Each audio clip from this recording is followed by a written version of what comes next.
प्रश्न पूछा गया है एक मित्र द्वारा, मैं उदास क्यों हूँ? ऐसे तो सब है, सुख सुविधा, फिर भी उदासी है कि घटती नहीं वरन बढ़ती ही जाती है। क्या ऐसे ही व्यर्थ ही समाप्त हो जाना मेरी नियति है? नामदान भी लिया है, थोड़ा बहुत बैठता भी हूँ, जाप भी करता हूँ और उसके बाद कुछ नहीं करता हूँ। तो क्या व्यर्थ ही समाप्त हो जाना मेरी नियति है? कृपया इस प्रश्न का उत्तर देने की कृपालता करें मनदीप भाई। तो चलिए इसी विषय के संदर्भ में आज की सत्संग वीडियो आरंभ करते हैं। गुरु प्यारी सत्कारयोग सत्संगत जी, आप सभी के भीतर बैठे परमात्मा को मेरा प्रणाम, आप सभी के चरणों में मेरा प्रणाम स्वीकार करें।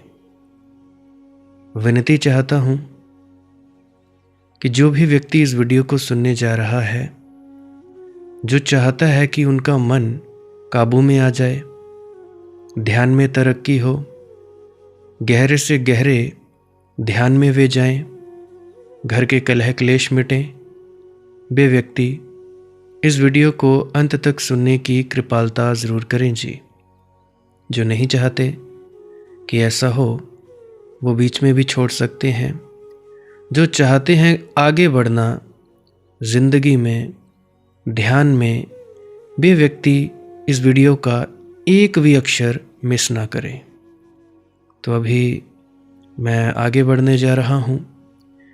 जैसा कि प्रश्न पूछा है कि मैं उदास क्यों हूँ, जाप भी करता हूँ, क्या व्यर्थ ही समाप्त हो जाना मेरी नियति है? मेरे मित्र, उदास हो तो अकारण नहीं हो सकते। तुम्हारे जीवन दर्शन में कहीं भूल होगी। तुम्हारा जीवन दर्शन उदासी का होगा। तुम्हें चाहे सचेतन रूप से पता हो या ना हो, मगर तुम्हारी जीवन को जीने की शैली स्वस्थ नहीं होगी, अस्वस्थ होगी। तुम जीवन को ऐसे ढो रहे होगे जैसे कोई बोझ को ढोता है। तुमने कहा मैं जाप करता हूँ। जाप तो एक शुरुआत है बैठाने की, कि कम से कम बैठो। असली बात है अनहद नाद या शब्द धुन को सुनना। जाप से हमारी ऊर्जा भी क्षीण होती है, एकाग्रता तो आती है, परंतु ऊर्जा भी क्षीण होती है, मानसिक ऊर्जा। उस क्षीण होने के कारण ऊर्जा के हम सो जाते हैं, क्योंकि थक गए, ऊर्जा रही नहीं। कहाँ जाओगे? अपने भीतर जाओगे। अगर इस ऊर्जा को बचाए रखोगे, फालतू की चीज़ों में इसे गवाओगे नहीं, तो यही ऊर्जा होश में आने के लिए तुम्हारी मदद करेगी। धुन सुनने के लिए भी वक्त निकालो। मेरी मानो, तुम कितने सालों से जाप कर रहे हो, उस जाप का वक्त कम करके 5-10 मिनट करके ज़्यादा से ज़्यादा खाली चुपचाप मौन होकर बैठो। कुछ मत करो। विचार आए तो आए, ना आए तो ना आए। तुम विचारों को रोकने की कोशिश कर रहे होगे, जो कि रुकते नहीं और ना ही कभी रुकेंगे। तुम मत रोकना इन विचारों को। तुम बस देखते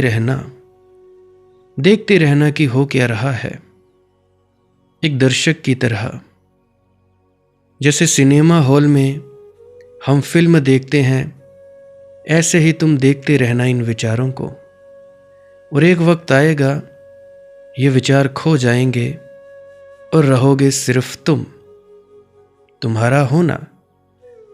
अभी तुम जाप कर रहे हो, जाप में भी कुछ ना कुछ कर रहे हो। तुम अपने मन को ठहराना चाहते हो, ये भी एक कर्म है।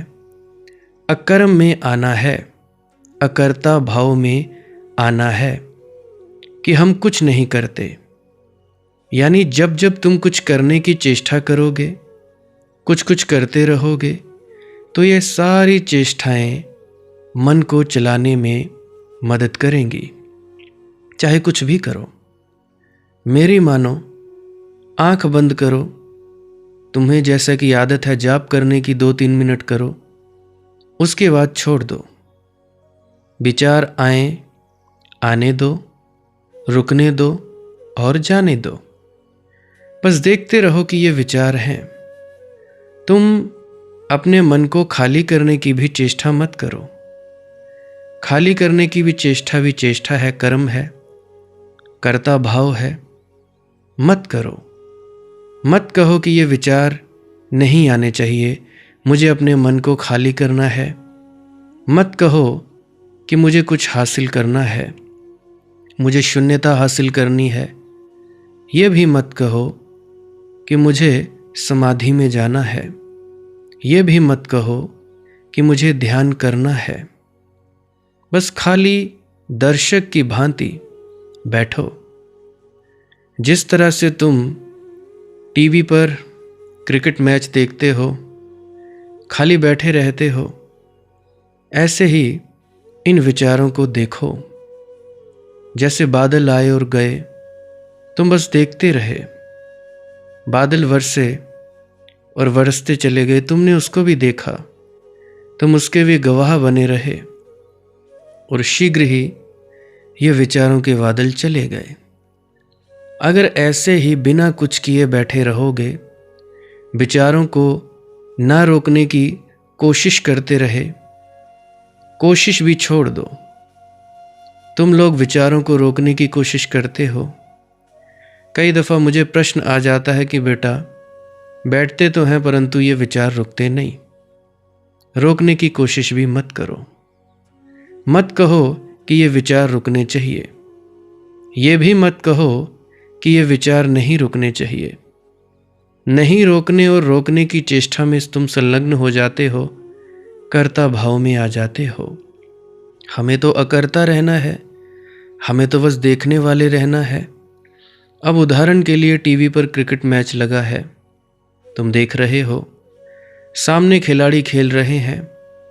एक बैट्समैन बैट लेकर खड़ा है, बॉलर बॉल डालने के लिए दौड़ा चला जा रहा है, और स्टेडियम में भीड़ है, और उसके बाद सभी फील्डिंग के लिए सेट हैं। तो जैसे जैसे वो बॉल करवाएगा, बैट्समैन बॉल को खेलेगा और मारेगा। क्या उसमें तुम्हारा कोई योगदान है? जो भी घटना घटी, कोई योगदान नहीं। तुम महज एक दर्शक हो, देखने वाले। तो जिस तरह से तुम उस देखने में कुछ कर नहीं सकते, देखने के सिवाय, ठीक उसी प्रकार जितने भी लोग हैं, बच्चा, बूढ़ा, जवान, जितने भी लोग मुझे सुन रहे हैं अभी, वे लोग बस ऐसा करें कि खाली होकर बैठ जाओ। चौकड़ी मारो, नहीं बचती तो टांग सीधी करो, नहीं बैठा जाता रीढ़ की हड्डी में तो लेट जाओ। थोड़े ऊंचे होकर सोफे पर बैठो, कुर्सी पर बैठो, ज़मीन पर बैठो, बेड पर बैठो, जिधर आप लोगों की मर्जी वहाँ बैठो। सुविधा के लिए कानों में ईयर प्लग भी लगा सकते हो ताकि बाहरी आवाज़ें ना आएं। जब भी फुर्सत के लम्हे मिले बैठो। बैठ गए, खाली बैठकर आंख बंद करो। जैसे ही आंख बंद की तो सवाल ये पैदा होता है कि तुम लोग सोचते हो कि ध्यान कहाँ लगाना है। मध्य में लगाएं, बाएं लगाएं, दाएं लगाएं, ऊपर लगाएं, नीचे लगाएं। तो मैं कहना चाहूँगा, कहीं भी आप लोगों को ध्यान नहीं लगाना है। आंख बंद की, अंधेरा दिखेगा, बस इस अंधेरे में अकारण ही टिके रहो, कुछ मत करो। विचार आ रहे हैं, आने दो, जा रहे हैं, जाने दो। तंग नहीं हो जाना है कि ये विचार क्यों आ रहे हैं। ये भी तंग नहीं होना है कि ये विचार जा क्यों नहीं रहे हैं। ना विचारों के आने की चिंता, ना जाने का दुख। बस देखते रहो। जैसे तुम सिनेमा के पर्दे के ऊपर जो चली हुई फिल्म है उसको देख रहे हो, वैसे ही आंख बंद करके देखते रहो।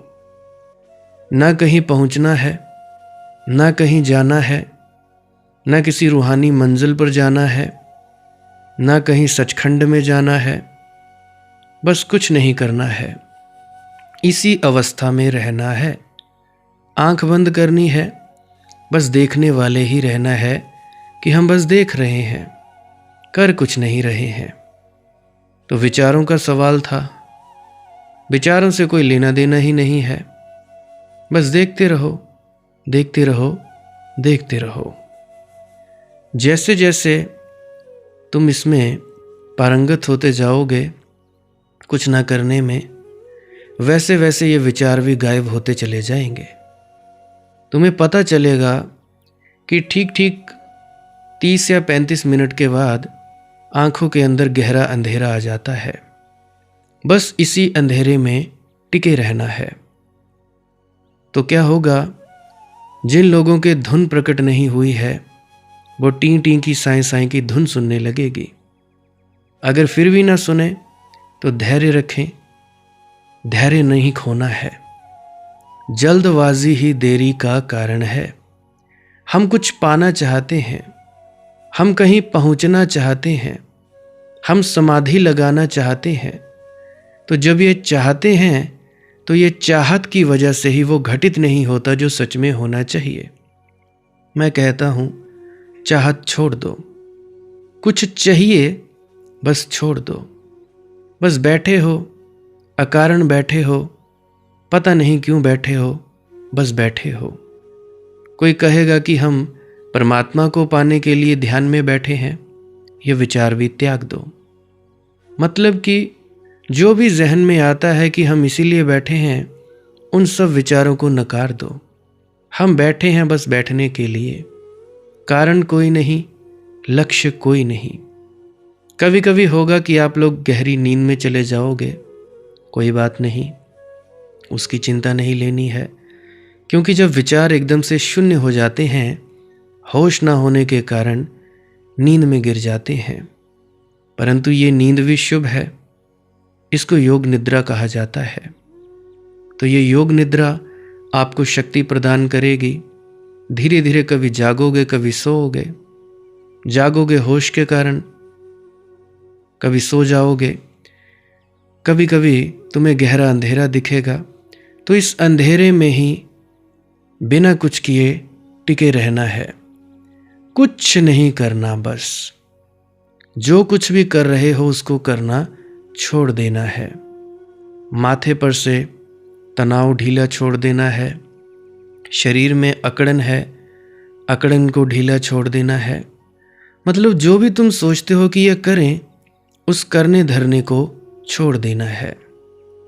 खासकर जो मेरे बुजुर्ग हैं, दादा दादियाँ, जिनकी उम्र 60 साल से लेकर जितनी भी है, 70, 80, 90, उनके लिए मैं ये खास बात बता रहा हूँ। जो भी मैंने पीछे बोला, इस बात को अपनाओ। तुम लोग जितने भी हो वो डरे हुए हो, हमारा क्या होगा। सारी उम्र हमने गंवा दी, 30 साल हो गए, 40 साल हो गए, परंतु ये बात तो हमें अब पता लगी। तो मैं कहता हूँ, धैर्य नहीं खोना है। धैर्य क्यों नहीं खोना है? क्योंकि आखिरी वक्त भी घटना घट सकती है। आखिरी वक्त। तो ये जो मैंने सब बताया, ये मैंने आप लोगों के लिए ही बताया है। ऐसा नहीं कि आप लोगों के लिए ही है केवल, ये समस्त मानव जाति के लिए मैं बता रहा हूँ।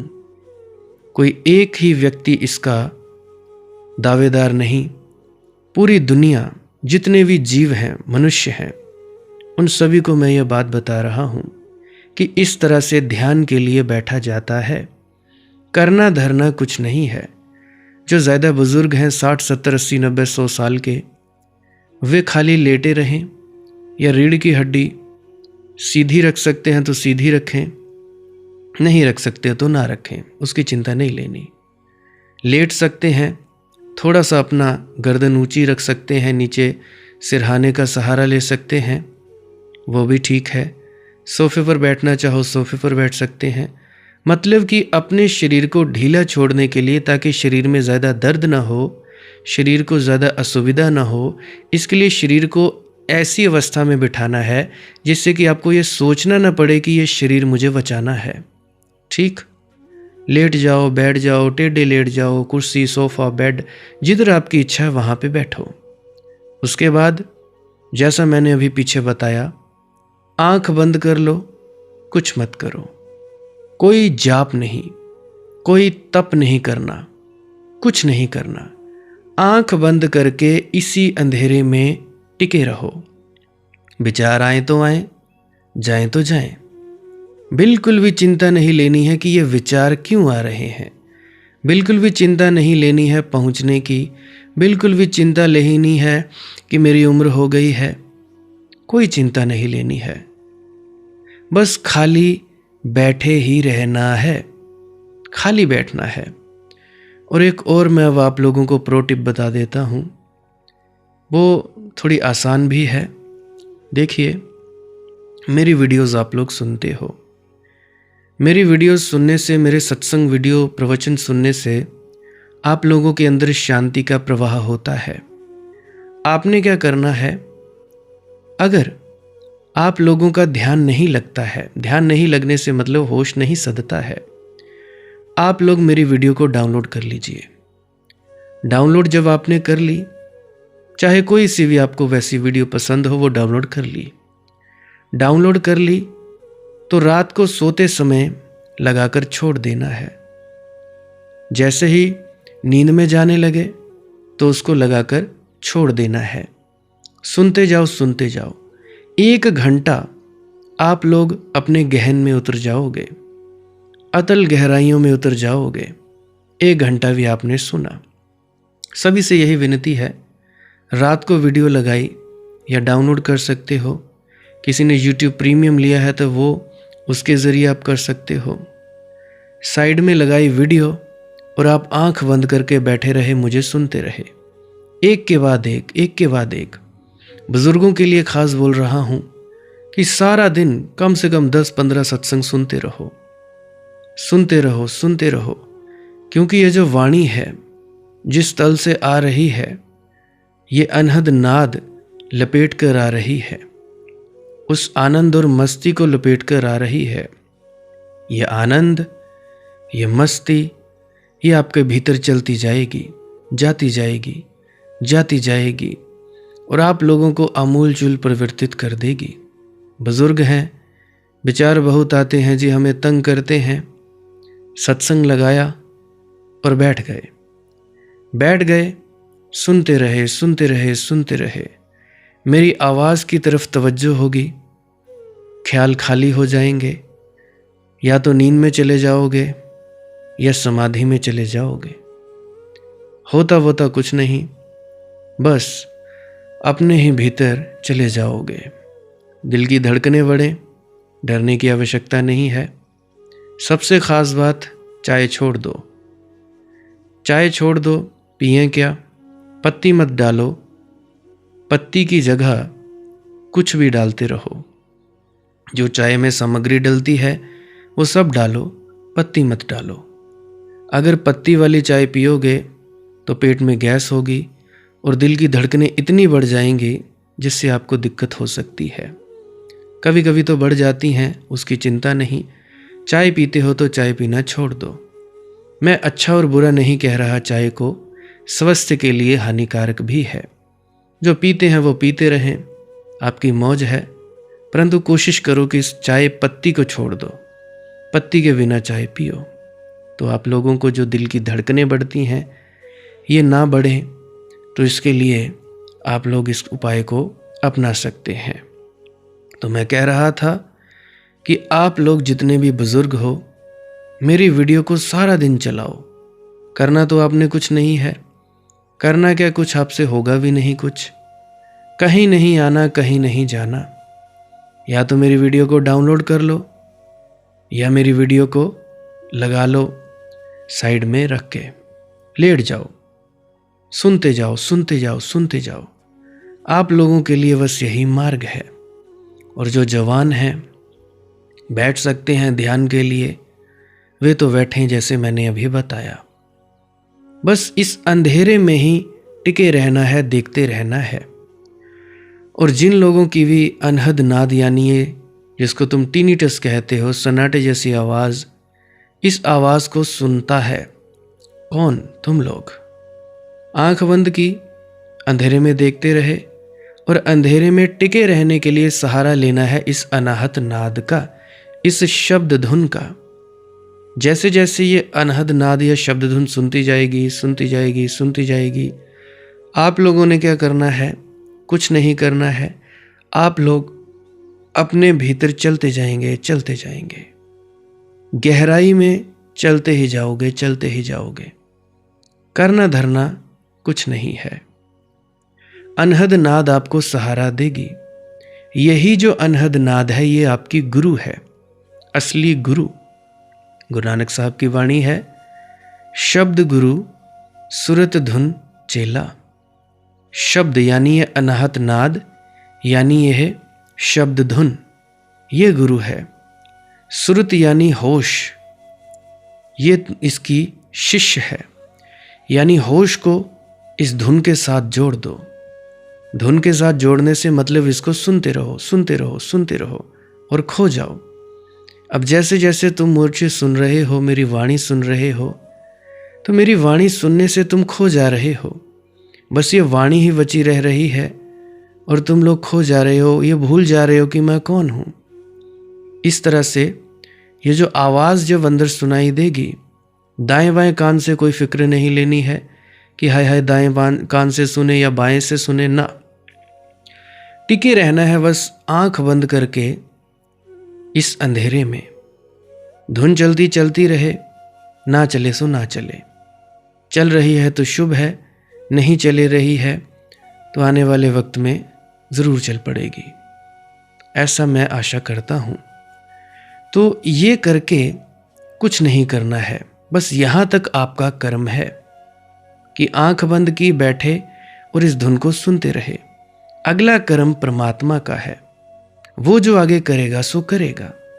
अगर बिना किसी इच्छा के, बिना किसी समाधि उपलब्ध होने की इच्छा के, विचारों को हटाने की इच्छा के आप लोग बैठे रहोगे, तो धीरे धीरे धीरे आप आगे बढ़ते चले जाओगे। आप लोग शांति को उपलब्ध होगे, आनंद आपके अंदर आता रहेगा। और एक और चीज़, ये तो हुई ध्यान की बात। इसको तेज़ी से, इसकी प्रक्रिया तेज़ करने के लिए क्या करना है? इसकी प्रक्रिया तेज़ करने के लिए करो सांस क्रिया योग, जो मैं वीडियो के अंत में भी बताता हूँ। आसान है, नाक से लंबा सांस लेना है और मुंह से छोड़ देना है। तेज़ भी कर सकते हो, धीरे भी कर सकते हो।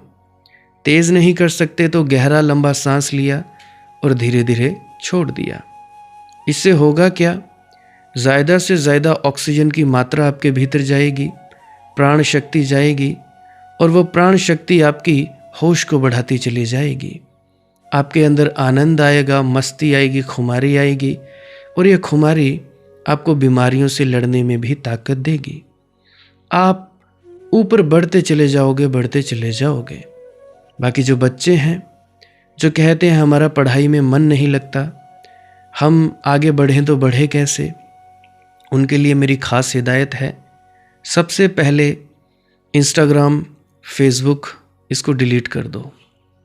इसकी कोई आवश्यकता नहीं है, क्योंकि इससे कुछ हमें मिलने वाला नहीं है। तुम पैसे कमा रहे हो, नहीं कमा रहे हो। तुम्हारा बिजनेस है, नहीं है तो करो, नहीं है तो कोई ज़रूरत नहीं है। इन दोनों को डिलीट मार दो और जम के सांस क्रिया योग करो, जितना कर सकते हो, और दौड़ लगाओ। मैं अभी 8वीं कक्षा से लेकर जब तक मैं अपने घर से बाहर नहीं निकाला गया, तब तक मैं दौड़ पर लगाता रहा, जाता रहा शाम को, सुबह को, क्योंकि हमारे इधर फ़ौज में भर्ती होने वाले बच्चे हैं।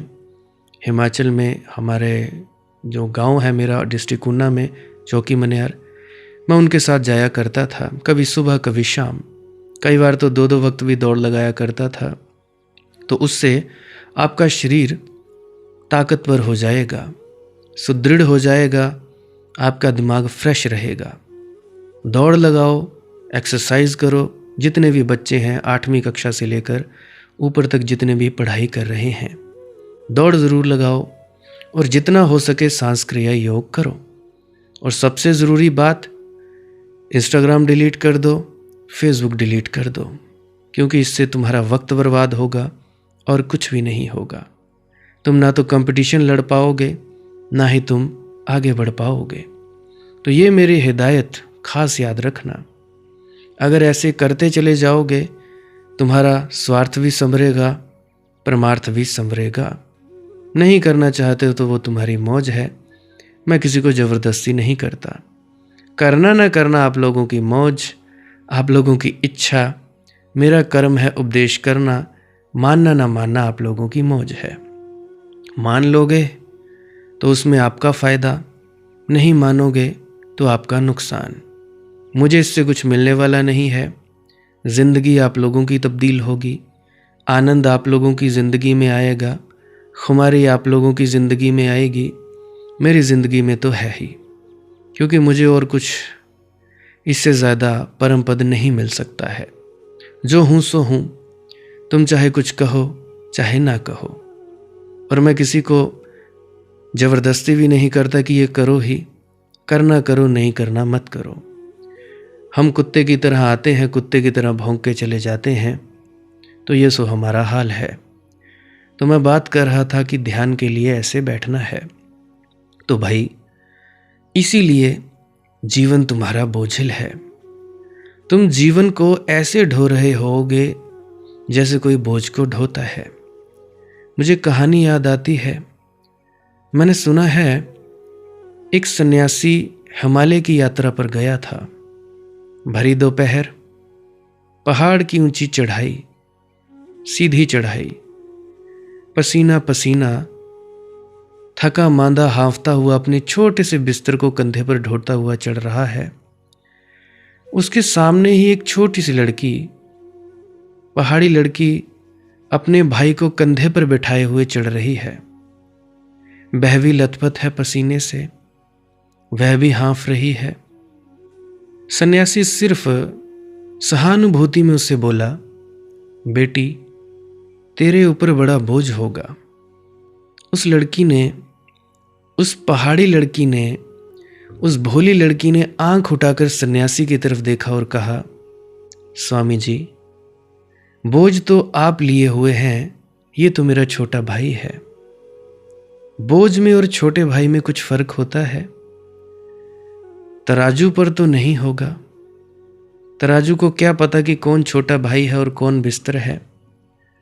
तराजू पर तो यह भी हो सकता है कि छोटा भाई ज्यादा बजनी रहा हो। साधु का बंडल था, बहुत बजनी हो भी नहीं सकता। बच्चा पहाड़ी था, बजनी होगा। तो तराजू तो शायद कहे कि बच्चे में ज्यादा वजन है। तराजू के अपने ढंग होते हैं, मगर हृदय के तराजू का तर्क और है। उस लड़की ने जो बात कही, सन्यासी ने अपनी आत्मकथा में लिखा है। उनका नाम था भवानी दयाल। उन्होंने अपनी आत्मकथा में लिखा है कि मुझे ऐसी चोट पड़ी कि इस छोटी सी बात को मैं अब तक ना देख पाया। इस भोली भाली लड़की ने कितनी बड़ी बात कह दी, छोटी सी बात में कितनी बड़ी बात कह दी। छोटे भाई में बोझ नहीं होगा। जहां प्रेम है वहां जीवन निर्भर होता है। तुम जरूर अप्रेम के ढंग से जी रहे हो। तुम्हारा जीवन दर्शन भ्रांत है, इसीलिए तुम उदास हो। हालांकि तुमने जब प्रश्न पूछा होगा तो सोचा होगा कि मैं तुम्हें कुछ ऐसे उत्तर दूंगा जिससे सांत्वना मिलेगी, कि मैं कहूँगा कि नहीं, पिछले जन्मों में कुछ भूल चूक हो गई है, कर्म फल है जी, उसका फल तो पाना ही पड़ेगा, अब निपटा ही लो, किसी तरह भोज है, ढो ही लो, खींच ही लो। राहतें मिलती हैं ऐसी बातों से, क्योंकि अब पिछले जन्म का क्या किया जा सकता है। जो हुआ सो हुआ, किसी तरह बोझ है, ढो लो। मैं तुमसे ये नहीं कहता कि पिछले जन्म की भूल है जिसका तुम फल अब भोग रहे हो। अभी तुम कहीं भूल कर रहे हो, अभी तुम्हारे जीवन के दृष्टिकोण में कहीं भूल है। पिछले जन्मों पर टालकर हमने खूब तरकीबें निकाल ली हैं। असल में पिछले जन्म पर टाल दो तो फिर करने को कुछ बचता नहीं। फिर तुम जैसे हो सो हो। अब पिछला जन्म फिर से तो लाया नहीं जा सकता। जो हो चुका सो हो चुका। किए को अनकिया किया नहीं सकता। अब तो ढोना ही होगा, खींचना ही होगा, उदास रहना ही होगा।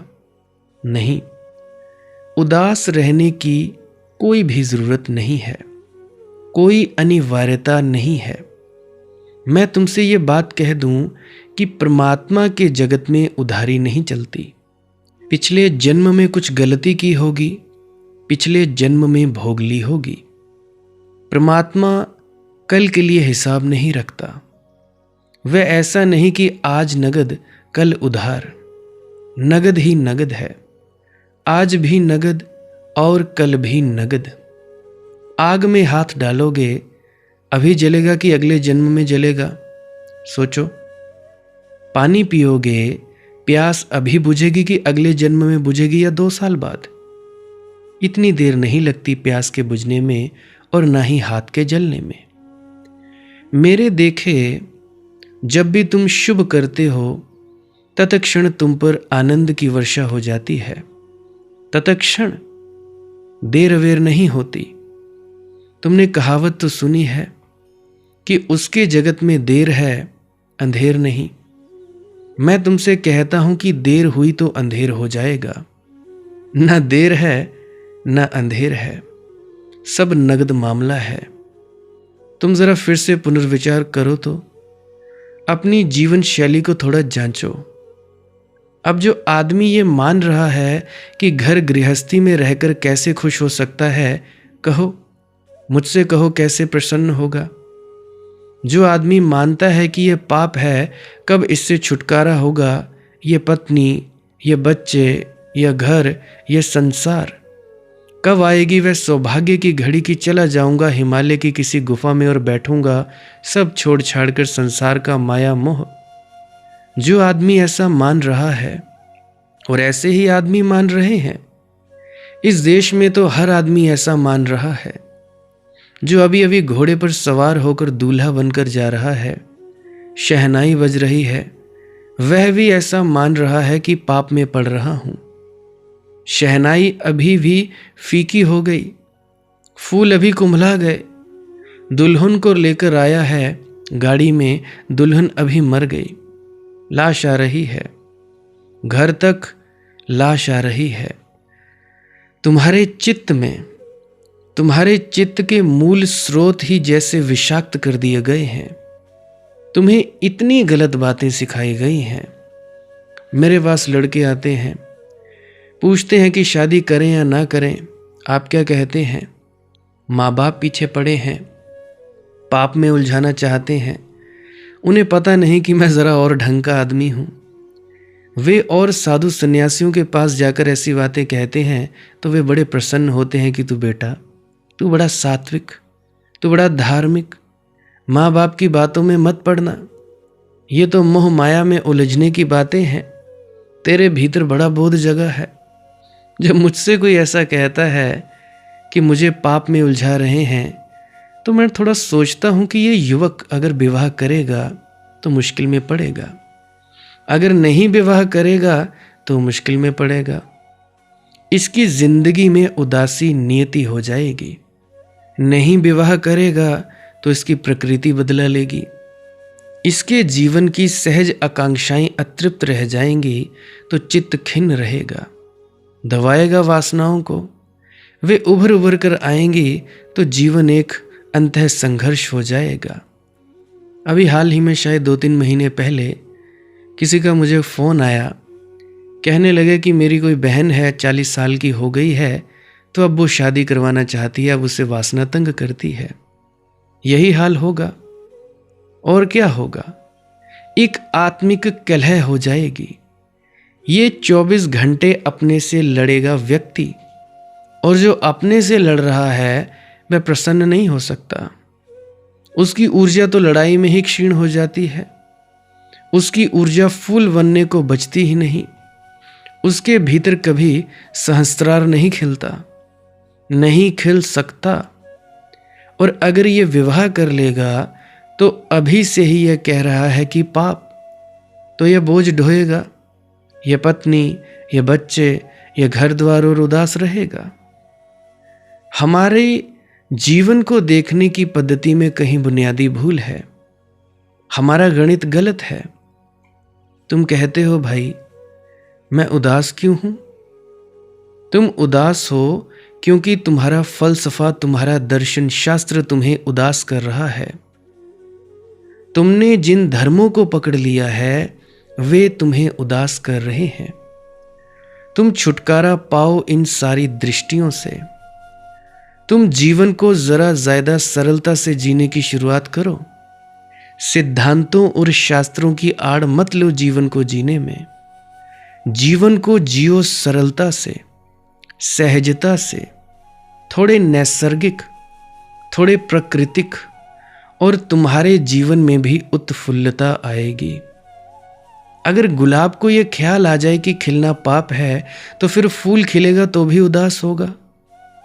नहीं खिलेगा तो गुलाब के प्राणों में पीड़ा होगी कि मैं बिना खिला हूं।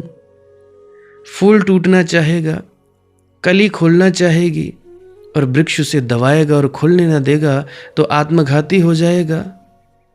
और अगर खुलने दिया, फूल खिला, तो उदास खिलेगा फूल, उसमें सुवास नहीं होगी, जिंदगी नहीं होगी, उसमें मौत की छाप होगी। गलत दृष्टियों ने तुम्हें जन्म से ही मार डाला है, मगर वे दृष्टियां बड़ी प्राचीन हैं, बड़ी सम्मानित हैं, परंपरा से बड़ी समादित हैं। तुम्हें याद भी नहीं कि तुमने गलत दृष्टियां पकड़ रखी हैं, और फिर तुम उदास होते हो तो स्वभवतः प्रश्न उठता है कि मैं उदास क्यों हूं। और फिर तुम उन्हीं महात्माओं के पास जाते हो जिन्होंने तुम्हारी उदासी के सारे बीज बोए हैं। वे तुम्हें सांत्वना देते हैं कि पिछले जन्मों के पाप के कारण उदास हो, अब इस जन्म में मत करना, नहीं तो अगले जन्म में भी उदास रहोगे। उन्हीं की बातों के कारण तुम इस जन्म में उदास हो, उन्हीं की बातों के कारण तुम अगले जन्म में भी उदास रहोगे। ये मैं लिख के दे देता हूं। कब तुम अपने महात्माओं से मुक्त होगे, इन भगोड़े महात्माओं से? परमात्मा की सुनो, महात्माओं से मुक्त हो जाओ। और परमात्मा की सुननी हो तो बीच से सारे महात्माओं को हटा दो, मुझे भी हटा दो, हालांकि मैं कोई महात्मा नहीं। तुम्हारे भीतर ही निश्चल चेतना में उसका स्वर गूंजेगा, उस परम तत्व का। वहीं ध्यान जमाओ, शांत होकर वहीं बैठो, वहीं से आने दो उद्घोष, अनहल हक, वहीं से आने दो आवाज, वहीं से आने दो उपदेश, और उसी की मानकर चलो। और मैं तुमसे कहता हूं कि तुम्हारी जिंदगी में प्रसन्नता ही प्रसन्नता फैल जाएगी। इस कोने से लेकर उस कोने तक दीपावली ही दीपावली हो जाएगी, दिए ही दिए जल जाएंगे। कहते हो तुम ऐसे तो सब है सुख सुविधा, फिर भी उदासी है कि घटती नहीं है, वरन बढ़ती ही जाती है। सुख सुविधा से कोई संबंध नहीं है आनंद का। कभी कभी जिनके पास कोई सुख सुविधा नहीं है वे भी आनंदित मिल जाएंगे। कोई अनिवार्य संबंध नहीं है कि तुम्हारे पास धन है इसलिए तुम्हें सुखी होना चाहिए। सुख तो एक कला है, प्रसन्नता एक कला है, एक राज है। जिसको आता है उसके पास धन ना हो तो भी प्रसन्न होता है, और धन हो तो निश्चित ही होता है। अब मुझे ही ले लो, तुम क्या सोचते हो मैं कोई करोड़पति हूं? मेरे पास धन के अंबार खड़े हैं? क्या मेरे पास सोने के टॉयलेट हैं? क्या मैं सोने के दांत लगवाए बैठा हूं? साधारण कपड़े, कोई धन नहीं। जितना खाता हूं उतना ही कमा लेता हूं, जितना कमाता हूं उतना खा लेता हूं, भोग लेता हूं। जितनी ज़रूरत है उतना मिल ही जाता है, कहीं इधर से कहीं उधर से, कहीं कमाकर कुछ ना कुछ इंतज़ाम हो ही जाता है। अब तुम्हें क्या मुझे देखकर लगता है कि मैं दुखी हूं? आनंद ही आनंद। कोई व्यक्ति मेरे पास आता है, नशे में होकर चला जाता है वापस, कहता है बड़ा आनंद आया जी, नशा आ रहा है, सर घूम रहा है, हम तो सो ही नहीं पाए। तो तुम लोगों को क्या लगता है कि मेरे पास बहुत ज़्यादा पैसा है, या मेरे पास मकान है, या मेरे पास बहुत ज़्यादा जायदादें ज़मीनें हैं, प्रॉपर्टीज़ हैं, या मेरी सड़क कोई हाईवे पर है, हाईवे पर मेरी कोई ज़मीन निकल आई है? नहीं, कुछ भी नहीं। यहाँ तक कि मैं तो अपने किराए के मकान में रहता हूँ। पहले बुआ के मकान में था, वहाँ से बाहर निकाल दिया गया फिर से, अब मैं नए किराए के मकान पे हूँ। तो फिर भी लावण्य, ये जो है ये आनंद का लावण्य है चेहरे पर, ये उस चेतना का, परम चेतना का लावण्य है। तो भाई जिसको आता है उसके पास धन ना हो तो भी प्रसन्न होता है, आनंद आता है तो वह भी प्रसन्न होता है, और धन हो तो निश्चित ही होता है। अब तुम मेरी बात जरा गौर से समझना। मैं ये नहीं कह रहा हूं कि पैसा ना हो तो ही खुशी हो सकती है। मैं ये भी नहीं कह रहा हूं कि पैसा हो ही तो ही कोई खुशी हो सकती है। ये दोनों बातें अधूरी हैं, अधकचरी हैं। जिसको खुश होना आता है वह कहीं भी खुश हो सकता है। जिसे नाचना आता है वह टेढ़ा आंगन हो वो भी नाच सकता है। जिसे नाचना आता है वह जेल की काली कोठरी में भी नाच सकता है। जिसे बांसुरी बजाना आता है वह अंधेरी से अंधेरी अमावस में भी बांसुरी बजा सकता है। और बांसुरी बजाना न आता हो और तुम्हें महल में बिठा दिया जाए तो तुम करोगे क्या? झोंपड़ी में उदास थे, महल में और उदास हो जाओगे। क्यों और उदास होगे? क्योंकि झोंपड़े में एक आशा थी, अगर महल होगा तो प्रसन्न होंगे। अब वह आशा भी गई, अब उतनी आशा का भी सहारा न रहा। अब महल भी है और उदासी है। तुम समझो, बाहर से उदासी और प्रसन्नता का कोई संबंध नहीं है, भीतर से संबंध है। इसीलिए मैं नहीं कहता कुछ त्यागो, छोड़ो या भागो, नहीं, भीतर की कला सीखो। धन हो तो जो भीतर की कला जानता है वह धन का सदुपयोग कर लेगा, वह धन को जी लेगा। अभी कुछ दिन पहले मेरे मित्र का मुझे मैसेज आया कि भाई पहले पैसा नहीं था तो मैं बड़ा खुश था जी, अब पैसा आ गया है तो मेरी खुशी चली गई है। फिर वही बात कि तुम हमेशा हर चीज को बुरा ही समझते हो। भाई भीतर की कला जानो। अब इसका मतलब ये थोड़े ना कि आज तुम्हें 5-10 लाख रुपया या 2-3 लाख रुपया मिल गया तो उसके कारण तुम दुखी हो जाओ। भाई जैसा है वैसा सहजता से जियो।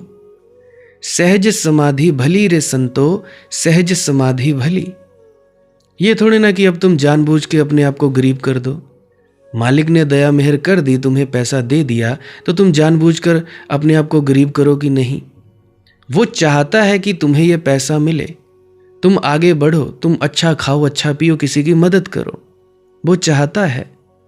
अगर तुमसे पैसा छीन लिया परमात्मा ने तो वो चाहता है, तुम्हें कुछ सिखाना चाहता है। उसकी लीला है, उसकी लीला में तुम मौज मनाओ। तो धन हो तो जो भीतर की कला जानता है वह धन का सदुपयोग कर लेगा, वह धन को जी लेगा। अक्सर तो भीतर की कला न जानने वालों के पास धन होता है तो वह धन से केवल इतना ही करते हैं कि अपने लिए चिंताएं पैदा करते हैं, कंजूस हो जाते हैं, कृपण हो जाते हैं, धन को और जोर से पकड़ लेते हैं, 99 के फेर में पड़ जाते हैं। जिनके पास नहीं होता वे तो खर्च भी कर लेते हैं, वे तो कहते हैं है ही नहीं, तो ये भी गया तो गया, वैसे भी क्या है।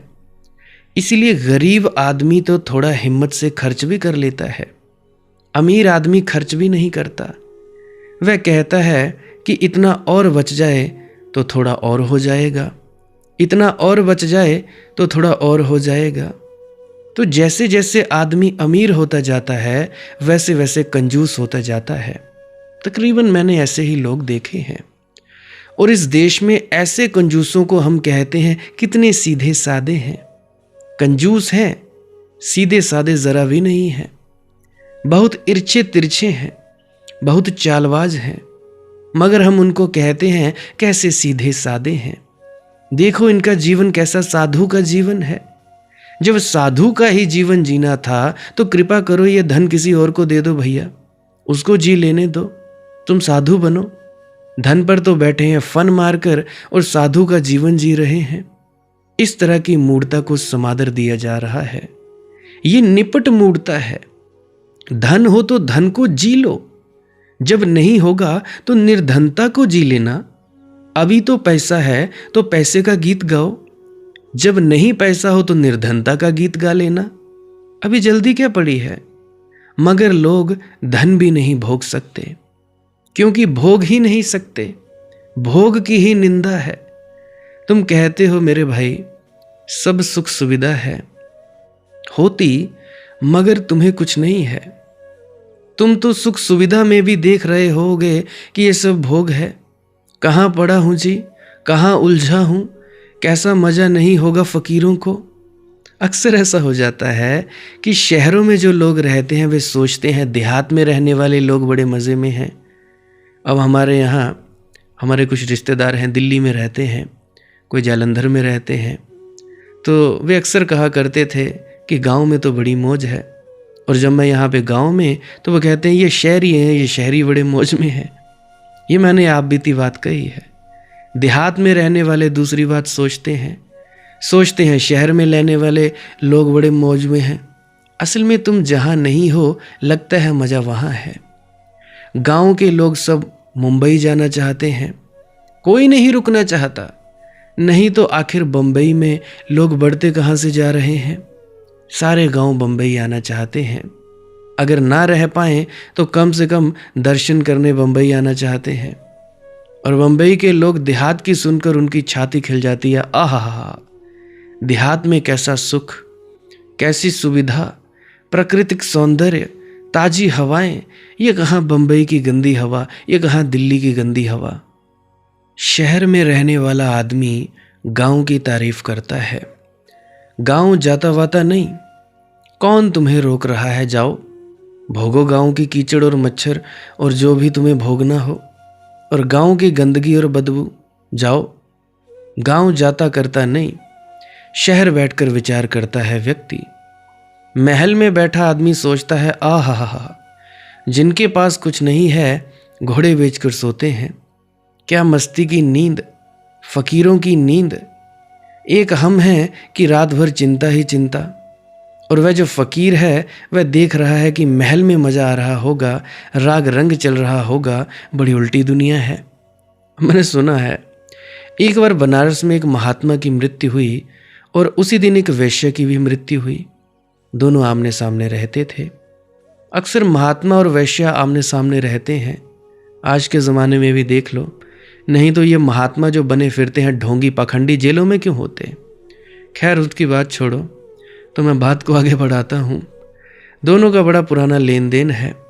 महात्मा के बिना वैश्य नहीं हो सकती और वैश्य के बिना महात्मा नहीं हो सकता। जिस दिन दुनिया में महात्मा नहीं होंगे वैश्याएं समाप्त हो जाएंगी, क्योंकि वैश्याओं को पैदा कैसे करोगे। महात्मा सिखाता है काम वासना को दबाओ, और जब महात्मा का पाठ सीख लिया तो फिर वैश्य पैदा होती है। वह दबी हुई काम वासना वैश्य को पैदा करती है। अगर वैश्याई मिटानी है तो पहले ये ढोंगी पखंडी महात्मा मिटाने होंगे। सो कहानी ठीक ही मालूम पड़ती है, तर्कयुक्त मालूम पड़ती है। महात्मा और वैश्य आमने सामने रहते थे, दोनों साथ साथ मर गए। तो देवदूत लेने आए। महात्मा तो बहुत नाराज हुआ, क्योंकि उसको नरक की तरफ ले चले, पाताल की तरफ, जहां आजकल अमेरिका है, और वैश्या को स्वर्ग की ओर ले चले, आकाश की तरफ।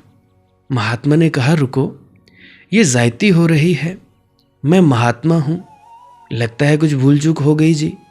दफ्तर की कोई भूल मालूम होती है। स्वर्ग तो मुझे ले जाना चाहिए। देवदूत हंसने लगे। उन्होंने कहा, शक हमें भी हुआ था, तो हमने परमात्मा से पूछा, कुछ भूल चूक तो नहीं हो गई कि महात्मा को नरक ले जाना है और वैश्या को स्वर्ग? हमें भी शंका उठी थी, तो हम पूछ कर ही आए हैं जी। अच्छा हुआ हम पूछ कर ही आ गए। परमात्मा ने कहा, कोई भूल चूक नहीं है भैया, यही शाश्वत नियम है। शाश्वत नियम?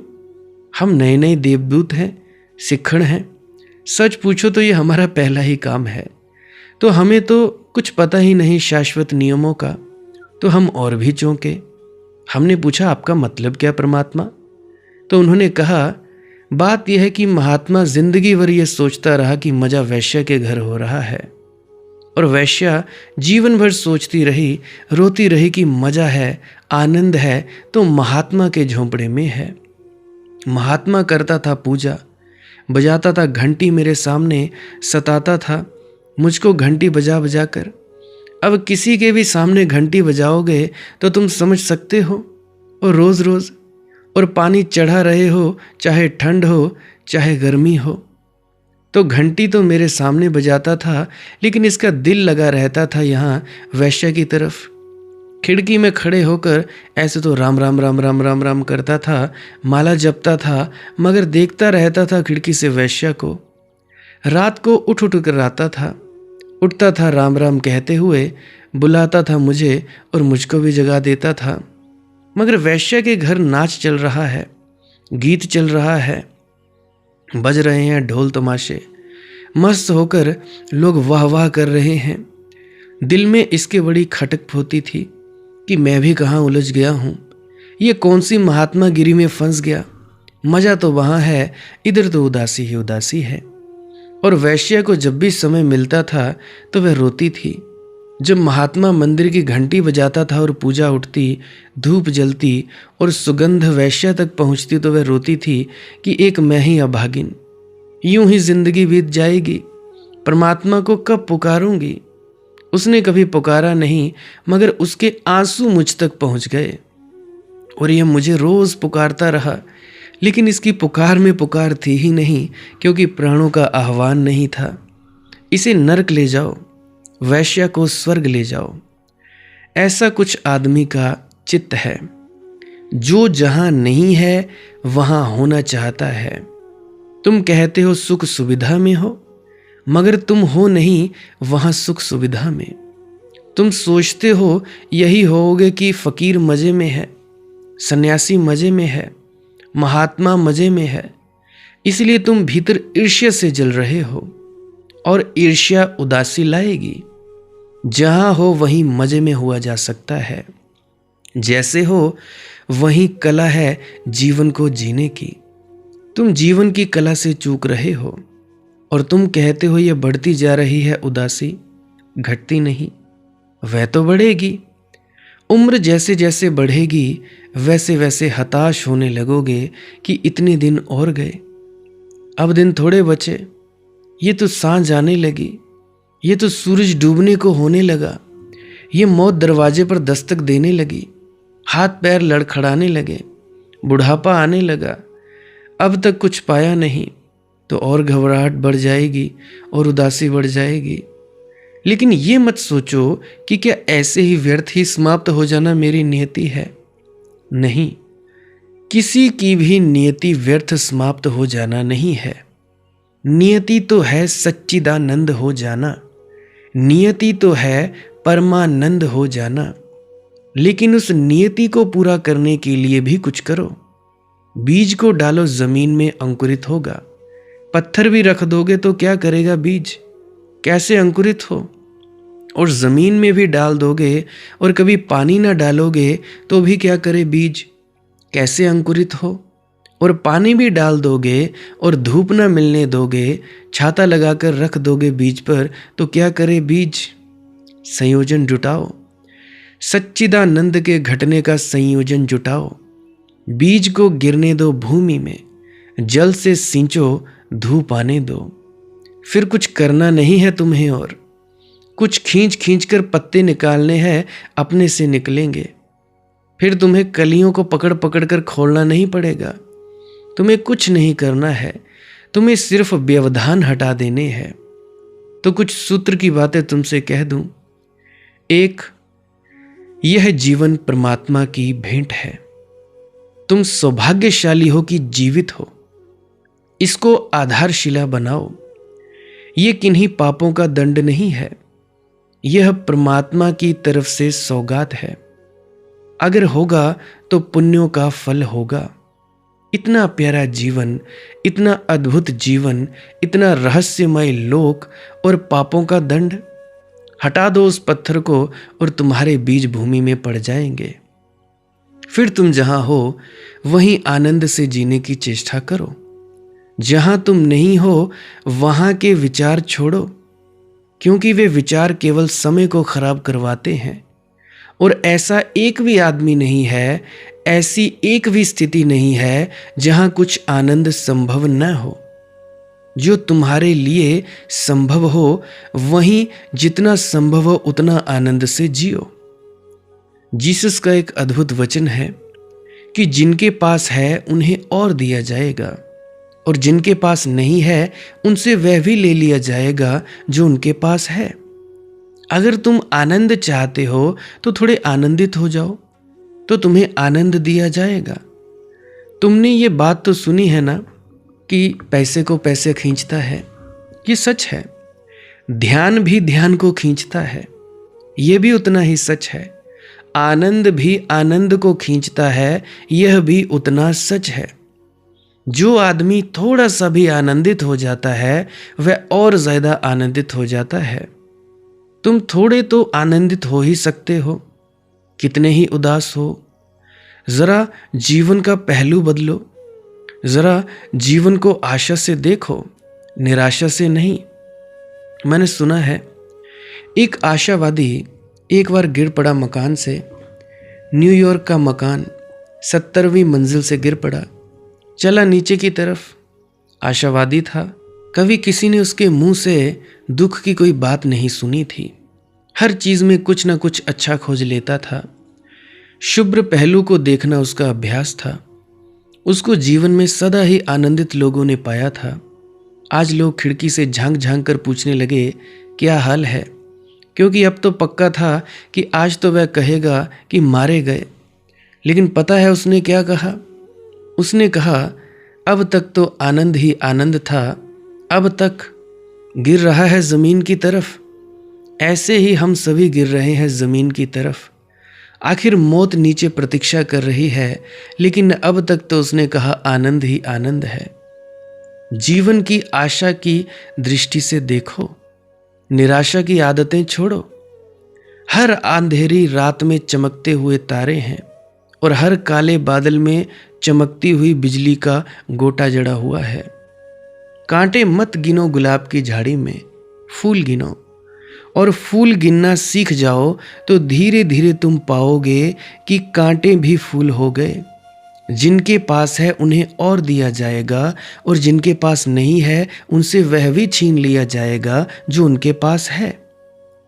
जो कांटे गिनेंगे उनके लिए फूल भी कांटे हो जाएंगे। गिनती बदलो, गणित बदलो, और तुमने पानी डाल दिया है बीज पर। और तीसरी बात, सिर्फ सोचो विचारो मत, आनंद को अभिव्यक्त करो। तो धूप आ जाने दी तुमने, अभिव्यक्त करो आनंद को। लोग आनंद को अभिव्यक्त नहीं करते, गाली तो दे देते हैं, गीत नहीं गाते। हंसो भी, मुस्कुराओ भी, नाचो भी, गुनगुनाओ भी, क्योंकि जिसे तुम अभिव्यक्त करोगे, बहाओगे, फैलाओगे, उसके लिए तुम्हारे भीतर और नए नए झरनों से ऊर्जा आनी शुरू हो जाएगी। जैसे कुएं से कोई पानी खींचता है तो झरने नया पानी ले आते हैं कुएं में, ऐसे ही हम सब परमात्मा के सागर से जुड़े हैं। उलीचो, दो हाथ उलीचिए, उलीचो। जो तुम्हारे पास है उसे बांटो। मस्ती को लुटाओ और तुम हैरान हो जाओगे। नई नई ऊर्जा, नई नई धाराएं, नए नए झरने फूटते आ रहे हैं।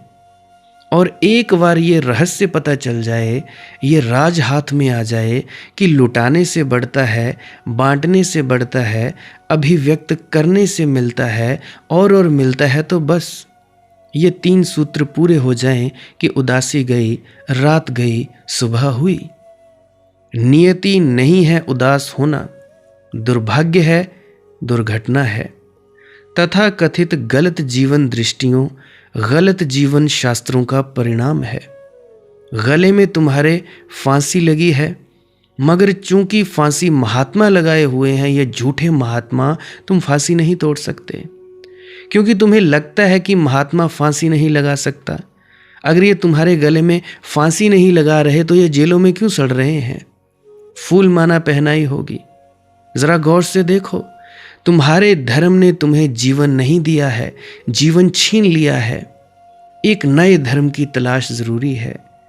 सारी पृथ्वी पर एक नई धार्मिकता की तलाश जरूरी है। धार्मिकता होगी आने वाले भविष्य में। ना हिंदू होगा, ना मुसलमान होगा, ना ईसाई होगा, ना सिख या और भी धर्म होंगे। एक धार्मिकता होगी। जीवन को जीने का एक अहोभाव होगा, एक धन्य भाव होगा परमात्मा के प्रति। उस नए मनुष्य के लिए ही आह्वान है। मेरी बातें उस नए मनुष्य के अवतरण के लिए एक भूमिका है। आज के लिए बस इतना ही। किसी का कोई प्रश्न हो तो कमेंट सेक्शन में लिख सकता है। कोई दुख तकलीफ हो तो कमेंट सेक्शन में लिख सकता है। अगर इस वीडियो में आनंद आया हो तो इस वीडियो को 5-10 बार सुन सकते हैं। और भी प्रश्न हो तो पुरानी वीडियोस को सुन सकते हैं। जितनी भी पुरानी वीडियोस हैं, डिस्क्रिप्शन में मेरा व्हाट्सएप नंबर है, वहाँ पे भी आप मैसेज कर सकते हैं। विनती है, कॉल करने से पहले पूछ लीजिए कि वक्त है कि नहीं, क्योंकि गृहस्थ व्यक्ति हूँ जी, सब कुछ करना पड़ता है। बड़ी मुश्किल से ये थोड़ा सा वक्त निकालना पड़ता है जो परमात्मा ने सेवा बख्शी है। तो ऐसा कर सकते हैं। किसी को शेयर करना हो तो भी कर सकते हैं, पर करना उसी को जो सच में परेशान हो, जोर ज़बरदस्ती नहीं। या अपने स्टेटस पे लगा सकते हो व्हाट्सएप के, या जहाँ करना हो करें। किसी को ज़बरदस्ती नहीं करनी है। भजन सिमरन क्या है, श्वास क्रिया क्या है, उसके बारे में जानना चाहते हो तो अभी मैं वो क्लिप लगाए देने वाला हूँ। कृपया उस क्लिप को सुनकर भी अवश्य जाइएगा। भजन सिमरन क्या है? भजन और सिमरन 2 अंग हैं। सिमरन है कुछ शब्दों का जाप करना जो आपको आपके सद्गुरु द्वारा बताए जाते हैं। कोई भी जाप हो सकता है, कोई भी शब्द हो सकते हैं। करना क्या है? किसी कमरे में बैठ जाइए, या रात को बैठ सकते हैं, सुबह बैठ सकते हैं, या जब भी आपको फुर्सत के लम्हे मिले बैठ सकते हैं। तो जब बैठें तो शरीर को बिना हिलाए डुलाए बैठना है। जो बैठ नहीं सकता तो वो लेट जाए, जो चौकड़ी नहीं मार सकता वो टांगे सीधी कर ले। कोशिश ये रहनी चाहिए कि ज़्यादा से ज़्यादा वक्त शरीर को बिना हिलाए डुलाए बैठा जाए। उसके बाद अपने शब्दों का जाप शुरू कर दें। आंख बंद रखें। आंखों पर ज़्यादा जोर नहीं लगाना है, कोई कष्ट नहीं देना है, नहीं तो सर में दर्द होगा और फिर आप लोगों को परेशानी हो सकती है। तो आपने क्या करना है? चुपचाप शांत होकर बैठे रहना है। शब्दों का जाप शुरू कर देना है। जितनी देर भी आप करना चाहो, आधा घंटा, पौना घंटा, 10 मिनट, 15 मिनट, या जितनी भी आपको आपके सद्गुरु द्वारा दिया गया निर्देश है, जितना निर्देश है उसका पालन कीजिए। और उसके बाद दूसरा स्टेप करना बड़ा ही ज़्यादा ज़रूरी है। वो क्या है? वो उसी अवस्था में बैठे रहें या आसन भी बदल सकते हैं। ये जो शब्दों का जाप होता है ये एकाग्रता के लिए होता है, ताकि मन की एकाग्रता आ जाए। और जब मन की एकाग्रता आ जाए फिर दूसरा कदम क्या है? धुन सुनने के लिए बैठना। चुपचाप बैठे रहें, आंख बंद है, शब्दों का जाप बंद कर देना है। और अगर कोई भी आपके गुरु महाराज है, उनको आप स्मरण कर रहे थे, याद कर रहे थे, आंखों के सामने शक्ल ला रहे थे, तो उसको लाना बंद कर दीजिए। शब्द धुन सुन रही है तो सुनते रहिए। आंख बंद करके अंधेरे में ही टिके रहें। टिके रहना है और ये इच्छा नहीं करनी है कि कुछ दिखे, कहीं पहुंचा जाए, परमात्मा को पाना है, ये करना है, वो करना है। याद रखें, ना कुछ समझना है, ना कुछ देखना है। ऐसे ही अज्ञानी होकर इसी अंधेरे में पड़े रहें। इसी अंधेरे में पड़े रहना है बस। उसके बाद जो होगा सो होगा। और अगर कोई अनुभव हो भी गया तो इससे ये नहीं कि अगली बार फिर से कामना करनी है कि ये वैसे ही हो। कामना ही सबसे बड़ी अड़चन है, इच्छा ही सबसे बड़ी अड़चन है, किसी चीज की तृष्णा करना ही सबसे बड़ी अड़चन है, मांग ही वासना है। अगर परमात्मा चाहिए तो कुछ नहीं मांगना है, चुपचाप बस बैठो, अपने आराम में बैठो, अपने विश्राम में बैठो। धीरे धीरे धीरे वो होगा जो होना चाहिए। अगर मैं ज़्यादा बोलूँगा तो आप लोग फिर से उसकी कल्पना कर लोगे कि जी ऐसा होता है, खंड ब्रह्मांड ऐसे होते हैं, चांद तारे दिखेंगे, फलाना ढिकाना। तो मैं ऐसा नहीं कहूँगा। मैं बस इतना कहूँगा, जो कुछ दिखता है, कुछ भी दिख जाए, वो मन है, वो माया है।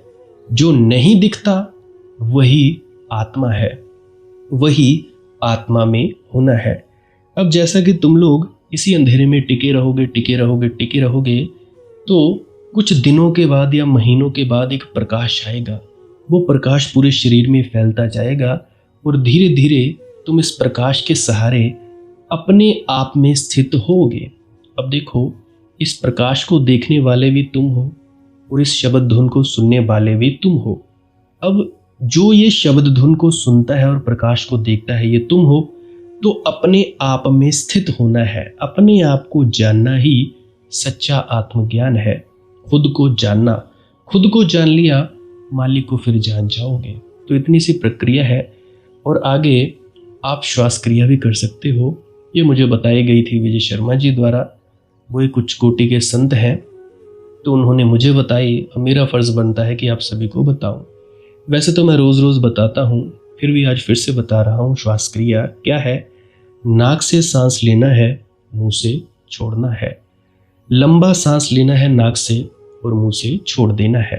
15 मिनट करें, 20 मिनट करें, आधा पौना घंटा, जितनी देर भी आप कर सकते हो करें। करने के बाद करना कुछ नहीं है, चुपचाप आंख बंद करके बैठ जाना है। लेट सकते हो तो लेट सकते हैं, वो आपकी अपनी इच्छा है। नींद आ जाए तो सो जाना है, कोई शरीर को कष्ट नहीं देना है। अगर सर घूमे घूमने देना है, अगर आपका शरीर कांपे तो कांपने देना है। उसकी आपने दिक्कत, परेशानी और चिंता नहीं लेनी है, ये सब होता ही है। और मरने से डर लगे तब भी नहीं डरना है, ये होता ही है। क्या कहा मैंने? 15 से 20 मिनट कर सकते हैं, उसके बाद चुपचाप बैठें और अपने भीतर अपने आप उतर जाओगे। ठीक है जी। प्रेग्नेंट लेडीज़ बिल्कुल ना करें, जिनको दिल की बीमारी है या गोलियां वगैरह खाते हैं वो भी बिल्कुल ना करें, और बाकी सब कर सकते हैं। जिनको नींद नहीं आती वो अवश्य करें, और जिनको थोड़ा डिप्रेशन रहता है वो भी अवश्य करें, और जिनके बच्चे थोड़ी पढ़ाई में कमज़ोर हैं वो भी ज़रूर करें। बाकी आपकी मौज है, करना हो करिए, नहीं तो आपकी अपनी अपनी इच्छा है। और ध्यान दें, जब सिमरन करें तो उसके बाद सीधा भजन पे बैठें, और जब ये श्वास क्रिया करें तो इसके बाद सीधा भजन के लिए बैठें। अलग अलग प्रक्रियाएं हैं। एकाग्रता के लिए है श्वास क्रिया और एकाग्रता के लिए ही है भजन सिमरन। सिमरन भी एकाग्रता के लिए और श्वास क्रिया भी एकाग्रता के लिए। ठीक है, मिक्स नहीं करना है, अलग अलग करिए। अगर श्वास क्रिया करी तो उसके बाद सीधा धुन सुनने पर बैठें। अगर सिमरन के शब्दों का जाप किया उसके बाद फिर से धुन सुनने पर बैठें। बाकी आपकी अपनी मौज है, जो आपको रुचे वो कर सकते हो। अगर धुन सुनने लगे तो धुन सुनने पर ही डायरेक्ट बैठा जाए, परंतु श्वास क्रिया मत छोड़ना, क्योंकि श्वास क्रिया करने से शारीरिक, मानसिक और आध्यात्मिक लाभ मिलता है। तो बाकी आप कीजिए, आपकी मौज है। राधा स्वामी जी।